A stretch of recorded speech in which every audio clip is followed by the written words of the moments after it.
Elric of Melniboné is among the most celebrated, controversial, meretricious exemplars of fantasy fiction. A character whose introduction in the verdant soil of the fecund fantasy pulp subverted every attribute of its chosen genre and redefined it in its entirety thereby. If you've ever read the somewhat staid prose of Lord of the Rings, followed it up with the morally ambiguous socio-political quagmires of Game of Thrones, and asked yourself aloud, now how did we get from this to this? The answer, my friend, is Elric of Melniboné, a breath of fresh air in the early 60s fantasy genre. When he was asked by his editor to make something like Conan, Michael Moorcock used it as a roadmap, all right, of the exact fucking opposite of what he intended to do. Instead of a fated hero destined from birth to slay the dragon and usher in a new era a la Aragorn, we had a doomed duke who rides a fucking dragon and wields the forces of darkness against what he construes to be an even greater evil, who frequently wounds, alienates, or even murders those he loves the very most in the pursuit of his own perversion of justice. A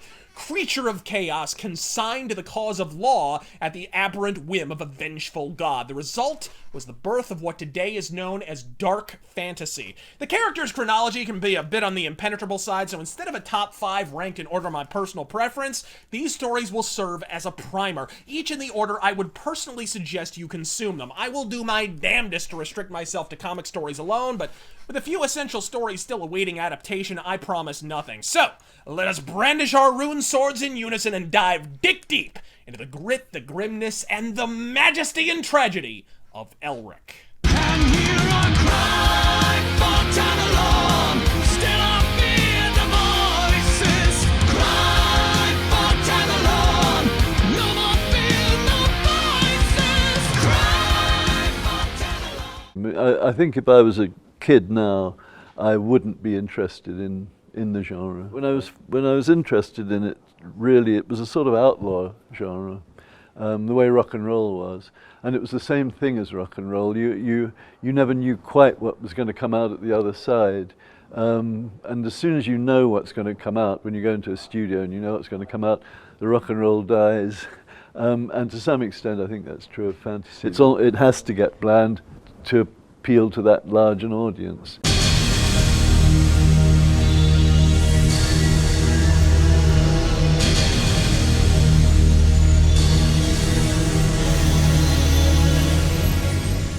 Between its predilection for fantasy and cyberpunk, mature presentation, and overall heterogeneity of genre, the French comic industry is a bit like manga, only with better art, writing, sales, variety of subject matter, and just to really throw people off, it went ahead and did everything I just mentioned fucking first! As I've displayed my long-abiding boner for bande dessinée on too many occasions to count, I'm asked frequently to recommend French comics accordingly. And while you'd need to head on over to the light blue column on the Abacus to count the Franco-Belgian badassery in my personal comic collection, as of 2014, I would unabashedly begin with this book right here. There hadn't been a French interpretation of Elric of Melniboné since Druillet's exercise in copyright infringement back in the late 60s or so, prompting a lawsuit that necessitated the changing of its titular hero's name to Ragael for future adventures in Heavy Metal magazine. But when Glénat Bande Dessinée announced the first full-fledged French Elric in over 50 years, needless to say, my anus was primed and puckered. Translated and exported to the States by Titan Comics, I could heap every superlative in the Anglican tongue on this book, but perhaps the highest praise of all came when Michael Moorcock expressed in the foreword that he now considers this to be the definitive interpretation of his character. What do you think about this adaptation? Oh, I think it's superb. It's the best ever. I had secretly always hoped that a BD of Elric would be done in France, because one of the first ever done was by Philippe Druillet, which was, although very fantastic and impressive, didn't have a great deal to do with the story. And this is the work that Julien Blondel has done in the script.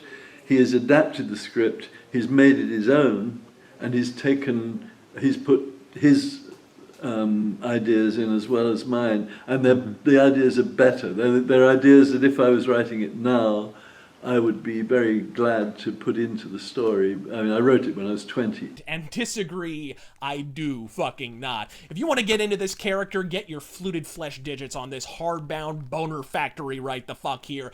Dazzling, resplendent illustrations coupled with a unique reinterpretation of the original Moorcock text, a streamlined narrative with an unparalleled emphasis on the decadence and cruelty of Elric's Melnibonéan race. This is the ideal adaptation of the first Elric novel, which is actually a prequel written after the fact, but that's a labyrinthine chronology rant for another video. You're introduced to the Pale Prince of the Twilight Empire of Melniboné, a cloistered society in decline, so balls deep in divination and the dark arts they can scarcely muster themselves for conquest or trade. The thin-blooded albino emperor is frail, reliant on mutagens, elixirs, and occult bloodletting rituals to sustain his waifish frame, but his mastery of swordcraft and at least light elemental sorcery is without peer, which he'll use to great effect as he ventures out into the wild world to earn renown as the White Wolf, a supernatural soldier of fortune. Stop me if you've heard this one before.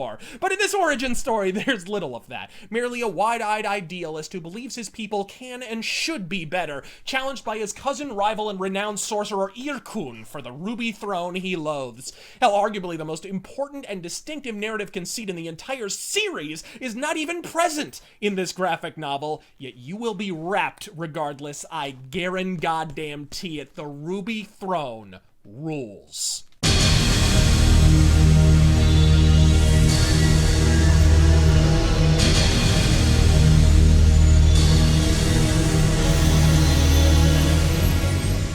Picking up where its omni-powered predecessor left off, the sequel to the definitive Elric comic courtesy of the French came tumbling the fuck after, but not without a fair few creative upheavals.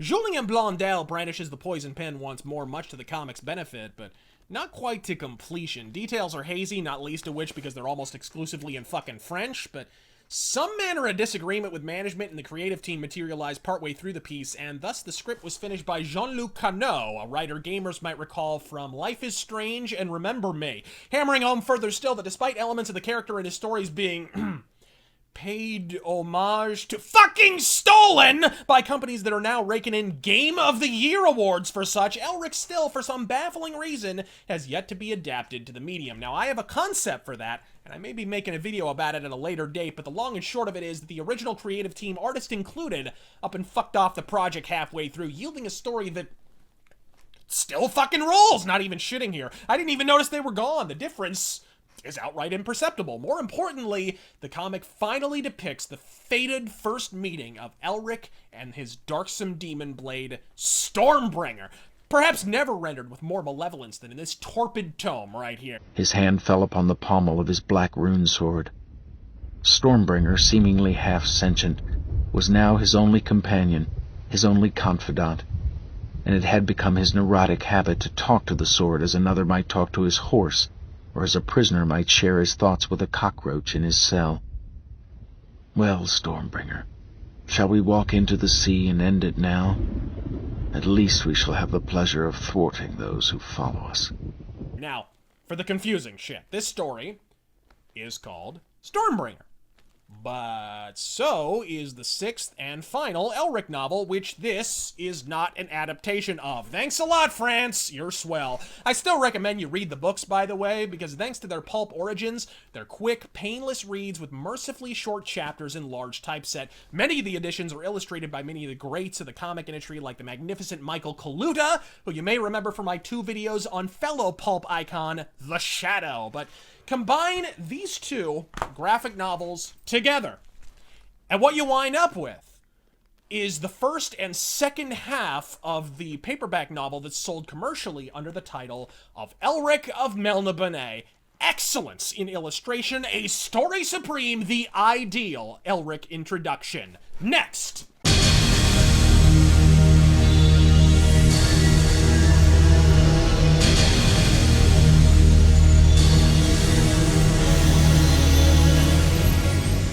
Having departed Melniboné to wander the wastes of the sighing desert, Elric fails to reckon with the arid environment and runs out of the elixirs that supplement his strength, scarcely marshalling the wherewithal to collapse into a hovel in the Badlands metropolis of Quartzasot, an ancient rival of Melniboné at the height of her malevolence, with omnipresent depravities to rival the waning empire in question. Now, this is a clear analog to the Middle East, much like how today members of ISIS or Al-Qaeda feverishly relate how their ancestors held the city of Jerusalem against the infidel advance while conveniently ignoring that they had their asses righteously deflowered in the overall. The Quartzasatis similarly cling to their apocryphal belief that they alone held back the Melnibonéan conquest, when in actuality the Empire may have simply lost interest. That Moorcock leaves the precise details vague is vintage Elric. It's a monument to corruption, ruled by a perpetually rotating council of 7 that reads like a rogues gallery of profligate pricks. In order to attain membership in said ruling council, one must perform some monumental deed. The impossibility of such increases with every subsequent applicant. The point is, Elric finds himself in the unenviable position of being bereft of restorative elixirs, in an environment too desolate to generate the potions needed to formulate replacements, and in a city that harbors an ancient grudge against the Empire he's technically still the Emperor of. Fucked doesn't do the situation justice. When a young street urchin fails to rouse him from his near death, Elric resigns to his demise, regretting only that he will never return to his raven-haired, black and white attired, milky-complected love interest. Stop if you've heard this one before. The wide-eyed young pickpocket, despairing at his apparent inability to revive the albino drifter, enlists the help of a noble and aspiring council member, who feeds him a draft of restorative liquid that, to his shock and surprise, revives him instantaneously. But almost before he can thank the patrician prick in question, Lord Go informs him that he wants him to perform a vital task so that he can gain membership in the aforementioned council.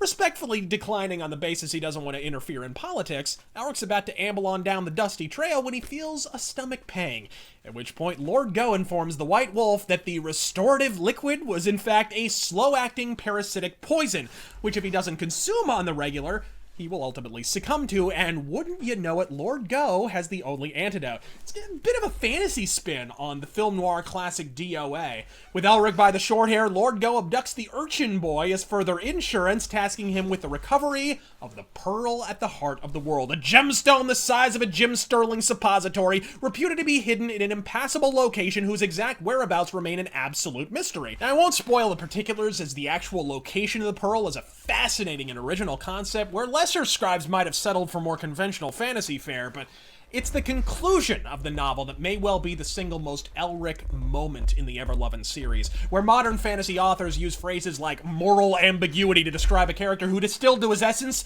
is just a white knight who gets paid for it and maybe cuts a wisecrack or two. The ending to The Fortress of the Pearl demonstrates emphatically that Elric ain't no hero. Fuck, Elric ain't even an anti-hero. He's halfway to being a fucking villain. While it looks like, sadly, the Elric bande dessinée has halted production indefinitely, if I had my druthers, the third story adapted wouldn't be the official second novel, Sailor on the Seas of Fate, but this bastard right the fuck here. Although with the Dream Quest sequence in the latter third of the novel, I could easily see incorporating the indispensable elements of Sailor on the Seas of Fate with the, in my opinion, superior narrative drive of Fortress of the Pearl into a seamless second chapter, which brings me to the next recommendation.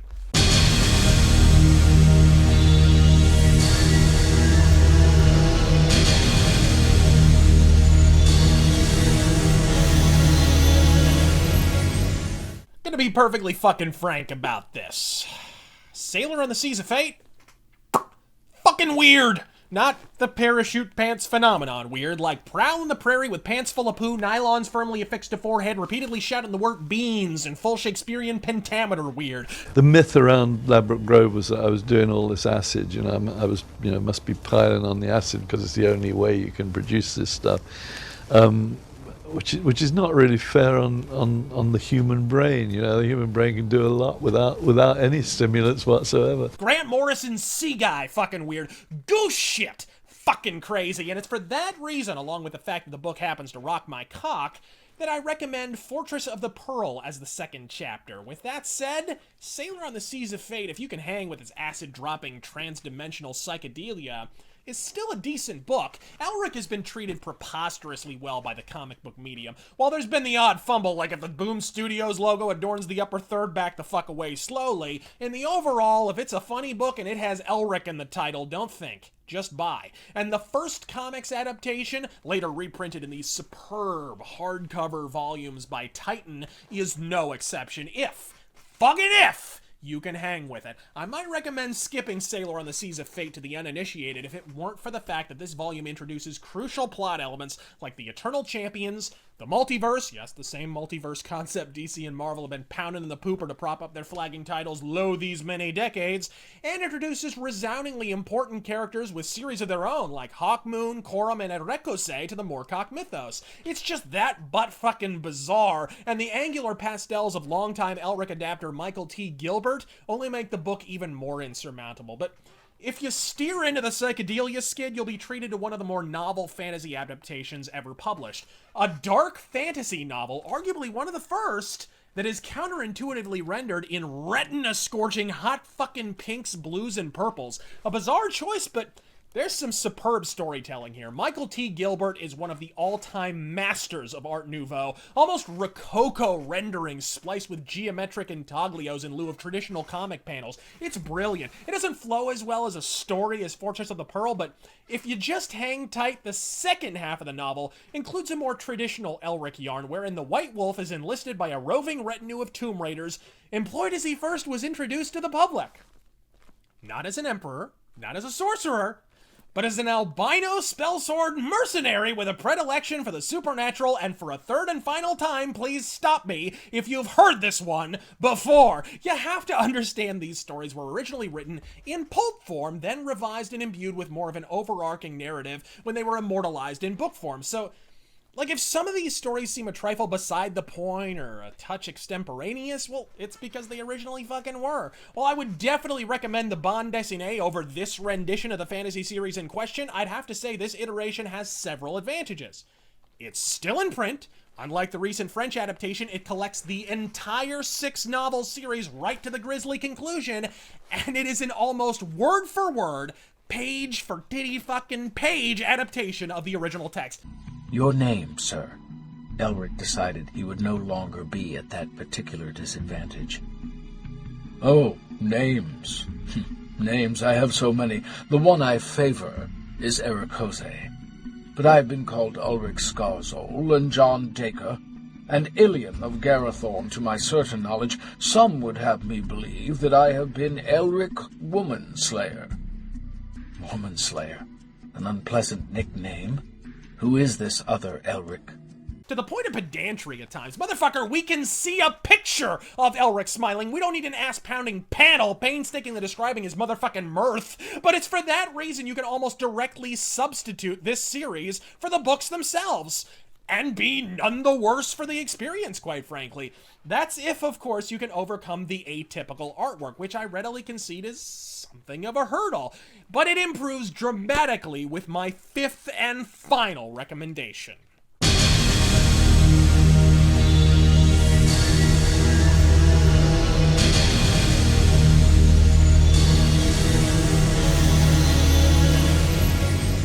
Confusion time again, kiddies. In terms of continuity, this is the 3rd book in the series, both in comics and in print. But it's also the first Elric story, both in comics and in print. Allow me to elucidate. As I explained previously, before Elric was the Prince of Ruins, he was the Prince of the Pulps. As such, Michael Moorcock wrote what he thought would be a one-off short story featuring an enigmatic albino protagonist and went on his merry way. I was originally just going to write one short story for a magazine, and it proved far more successful than I ever expected it to be. So the editor asked me for another story, then another story, and then a novel, and it went on like that. Needless to say, it fucksploded. The character ushered in a new genre, changing the fantasy format thereafter, the aftershock of which is felt in fiction, in comics, and in fucking games right up to the present day. And while I'll delineate this issue in obnoxious detail in a video about the Witcher series history of plagiarism, a video which is nearing completion, by the way. Suffice to say, when Witcher fanboys proffer the rejoinder that Elric and Geralt are totally different because, like, Elric is an emperor, they do so in abject ignorance of the way the character was actually introduced. Elric was not introduced to the public as an emperor. Hell, his Melnibonéan origins aren't even acknowledged until the second chapter. He was shown to the public as a grizzled albino mercenary and spellsword traveling in the company of pirates, no less, for the express purpose of invading the land of his birth. I think the operative malady here is that those wishing to take the piss out of the Elric Witcher plagiarism claims invariably elect to start with the first Elric novel, which, as I've already explained, is a fucking prequel. For 5 of the 6 core Elric novels, almost all of which existed before the first was written, Elric was a soldier of fortune and occasional bounty hunter with a slant toward the supernatural. While later offerings would include a productive pairing between Michael T. Gilbert and the occasional layout by P. Craig Russell, this book is all Russell, and he is, to put it bluntly, the shit. Best known for his work on the celebrated Sandman series with Neil Gaiman, Russell marries his latent Art Nouveau tendencies with an ornate, borderline Baroque quality, which, coupled with a pastel color palette, gives the entire book the quality of a stained glass window or a fresco splayed across a cathedral ceiling. Yeah, I grew up in comics with, Eisner and Kirby and Ditko and, Sure. and all of that stuff. But I learned more about drawing from Rackham and Dulac and Harry Clark and Kai Nielsen and all of those people that I brought in. Paired just as Michael T. Gilbert was with the great Roy Thomas, the adaptation is just as faithful as it fucking gets. Every word lovingly transposed, unwaveringly from the original text, utterly unflinching in its literary origins. Absolutely no one would ponder for a moment translating a novel to comics in this way in today's market. The medium has simply evolved too much. We like our funny books to be a butt-fucking movie, and that's fine. But the happy byproduct of that development is that the Elric series, in this case published by Marvel's Epic Line, is a true original. Nothing looks, feels, or fucking reads anything like this in all of comics, and The Dreaming City is its uncontested peak, the comic adaptation from which all further Elric efforts flow. Well, that does it for the top 5, but by all means, don't stop there. The books are superb. Their pulp underpinnings ensuring a quick, painless read with hooks aplenty, and for all Elric's reputation as a maudlin melodrama queen, surprisingly little agonizing and philosophizing. The stories are, in the overall, plot-driven, rapidly proceeding from plot point to plot point with no wasted motion between. As I said, with the art in the 80s comics more of an acquired taste than buffalo semen, if it gives you the dry heaves, fuck it, read the books. They rule. And have a gander at Amazon while you're at it. Shit is insultingly cheap. Fuck, it's barely worth the fucking server space. They practically pay you to buy these fucking books. And buy them you should. I'm Razor Fist. God fucking speed.